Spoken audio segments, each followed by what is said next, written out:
Hello, my name is Walter Wimberly, and I'm an assistant professor of computer science. And I'm here answering questions that new or future students might have about computer science and college in general. Today's question is, how important is my college GPA? So that's a little bit of a loaded question.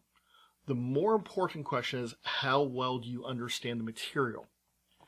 If you understand the material well, and you can move from one class to the next, you're doing great.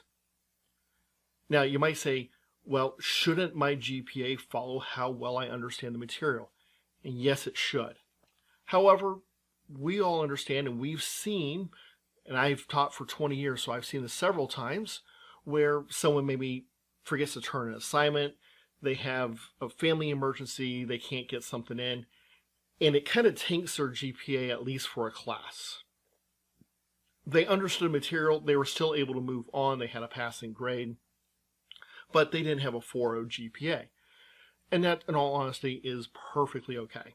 Very few people have that 4.0 GPA or even a 3.5 or 3.7 GPA. It's not easy, especially in college. That's not to say that you may not have it.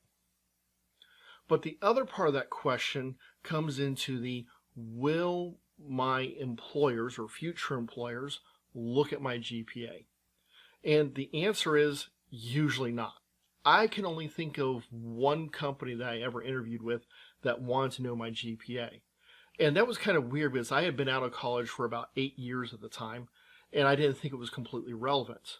In fact, to me, that was a little bit of a red flag if they were so concerned about my GPA from 8 years ago and not what I've been doing between that time and the current time. So I didn't pursue that job any further, and I have a feeling that you wouldn't either. So is your GPA important? Only mildly so. You need to keep it up in order to keep any scholarships or grants that you might have. You'll need to make sure if it's a good indicator of what the material is you're covering and you're understanding the material, because a lot of content builds from one class to a next. But if you have a 3.2 compared to someone with a 3.5, most people aren't going to care. If you have a 2.7 compared to someone's got a 3.2, most people won't care. That's not listed on your diploma anywhere. It's not listed on your graduation status.